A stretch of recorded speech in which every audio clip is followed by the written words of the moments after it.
বন্ধুরা, আজকে টেকনোলজির যুগে আমাদের সবার পৃথিবী ছোট মনে হয়, কিন্তু এখনও এমন অনেক জায়গা আছে যা পুরো পৃথিবী থেকে আলাদাভাবে পড়ে আছে। এমনই একটি জায়গাতে অনেক অমীমাংসিত রহস্য চাপা পড়ে আছে। এই রকমই রহস্যের মধ্যে একটি ইস্টার আইল্যান্ডের রহস্য। ইস্টার আইল্যান্ড, এই আইল্যান্ড দক্ষিণ প্যাসিফিক সাগরে অবস্থিত। এই আইল্যান্ড 15 মিল লম্বা আর 10 মিল চওড়া। ইস্টার আইল্যান্ড দুনিয়া থেকে পুরো আলাদাভাবে পড়ে আছে। এর সবথেকে কাছের আইল্যান্ডও এর থেকে কম করে 1400 মিল দূরে অবস্থিত, আর ওখানেও কেউ থাকে না। এই আইল্যান্ড দক্ষিণ আমেরিকার দেশ চিলির থেকেও প্রায় 2500 ও 2500 মিল দূরে অবস্থিত। আপনাদের বলে দিই যে ইস্টার আইল্যান্ড চিলিরই সংরক্ষণে আসে। ইস্টার আইল্যান্ডকে রাপা নুইয়েরও নামে জানা যায়।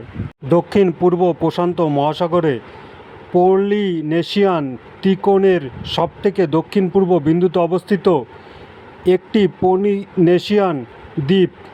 1888-তে এই রহস্যময় আইল্যান্ডের বিলয় চিলির সাথে করা হয়েছিল। আসলে এই ইস্টার আইল্যান্ড পাথরের তৈরি বিশাল মূর্তি পাওয়া যায়, যা কিনা একটি বড় মাথার আকারে তৈরি হয়। এর সংখ্যা 887টি, আর এই মূর্তিগুলো পুরো আইল্যান্ডে পাওয়া যায়। বিশেষ ব্যাপার এটা হলো যে এর শুধু মাথাই দেখা যায়। এই রহস্যময় আইল্যান্ডে অনেক রহস্যই চাপা পড়ে আছে, যাতে বৈজ্ঞানিকদের তরফ থেকে অর্ধেক রহস্য সমাধান করবার কথা বলা হয়, আর বাকি আজও সবার বোঝার বাইরে। পাথরে তৈরি এই মাথার উচ্চতা প্রায় 30 থেকে 40 ফিট পর্যন্ত হয়। এগুলোকে মোয়াই বলা হয়। 1722 ইসিবিতে যখন এই আইল্যান্ডের খোঁজ হয়, তখন এই আইল্যান্ডে অবস্থিত মূর্তি সবাইকে অবাক করে দেয়। ওই সময় সব লোকেরা চিন্তাতে পড়ে গিয়েছিলেন যে কেবল মাথা বানানোর কী কারণ ছিল, আর এগুলোকে কে আর কেন বানিয়েছে। এই সৈকড়ো মূর্তির মধ্যে প্রত্যেকটির ওজন প্রায় 100 টনের থেকেও বেশি। এই মূর্তিগুলো বানানোতে জ্বালামুখীর ঠান্ডা লাভার থেকে তৈরি পাথরের ব্যবহার করা হয়েছিল। কিন্তু এমন পাথর এখানে কি করে আনা হয়েছে, এত ভারী ভরকম আর বিশাল মূর্তিগুলোকে এক জায়গা থেকে অন্য জায়গাতে কি করে নিয়ে যাওয়া হয়েছে, এটা আজও একটি রহস্য আছে। কারণ যেই জ্বালামুখী থেকে এই পাথরকে আনা হয়েছিল, ওই জ্বালামুখী এই মূর্তিগুলোর বর্তমান জায়গা থেকে কয়েকশো মাইল দূরে অবস্থিত ছিল, আর ওখান থেকে এগুলোকে জায়গায় জায়গায় কি করে স্থাপিত করা হয়, এটা আজও একটি রহস্য হয়ে আছে। কিন্তু প্রশ্ন ওঠে যে এই ফাঁকা আর রহস্যময় আইল্যান্ডে এই মূর্তির নির্মাণ কেন করা হয়েছিল। কয়েক বছর আগে বৈজ্ঞানিকরা এর সাথে যুক্ত রহস্য সমাধান করবার কথা বলেন।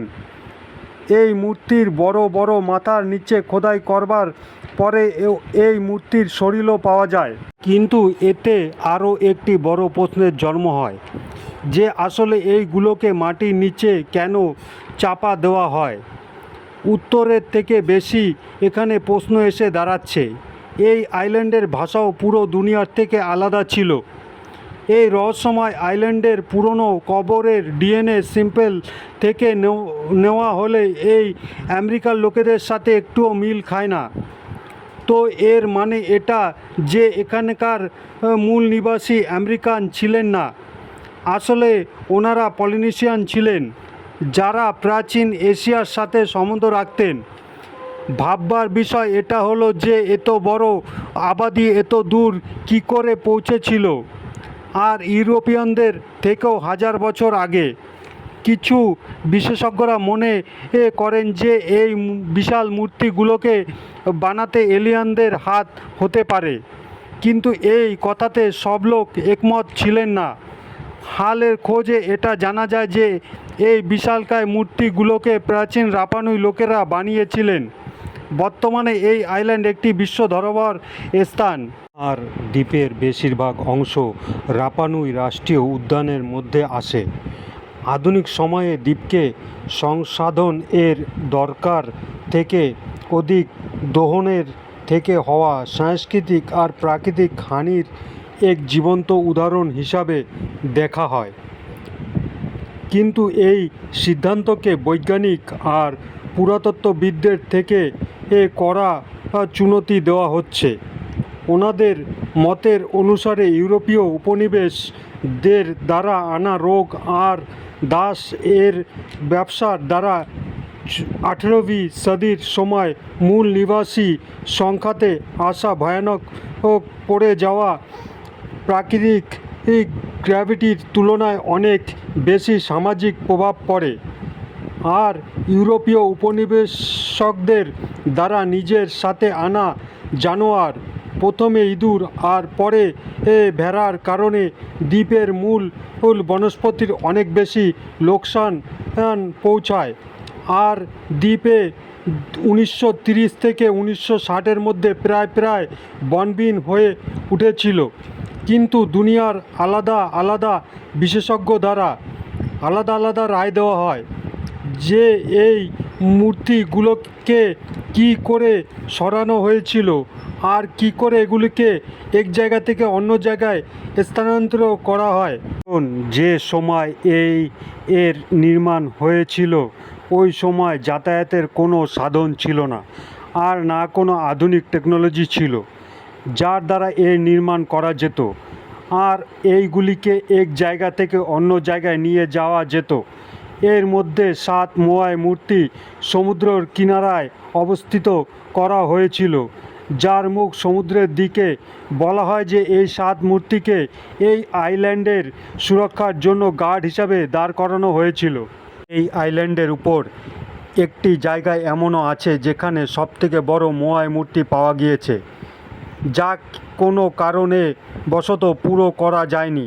যদি একে পুরো করা হতো তো এর উচ্চতা প্রায় 21 মিটার, প্রায় 69 ফিট পর্যন্ত হতো, আর এর ওজন 270 টন পর্যন্ত হতো। এই কথাও অবাক করে যে কী করে জ্বালামুখী পাথরকে কেটে পুরো সঠিক একরকম মূর্তি বানানো কী করে সম্ভব ছিল, কী করে একে ওঠানো হয়েছিল আর কী করে একে নিয়ে যাওয়া হয়েছিল। এই কথা সত্যি হয়রান করে। বৈজ্ঞানিকরা আজ ইস্টার আইল্যান্ডের সাথে যুক্ত অনেক রহস্যই সমাধান তো করে দিয়েছেন, কিন্তু এখনও অনেক রহস্যই সমাধান বাকি। এর থেকে বোঝা যায় প্রাচীনকালেও অনেক আধুনিক টেকনিক ছিল যা কিনা এখন বিলুপ্ত হয়ে গিয়েছে। আর এমন পুক্তা প্রমাণ একে সত্যি প্রমাণ করে। বন্ধুরা, কি আপনাদের মনে হয় এই মূর্তি তৈরিতে এলিয়েনদের হাত ছিল নাকি অন্য কোনো শক্তি ছিল? আমাদের কমেন্ট করে জানাবেন।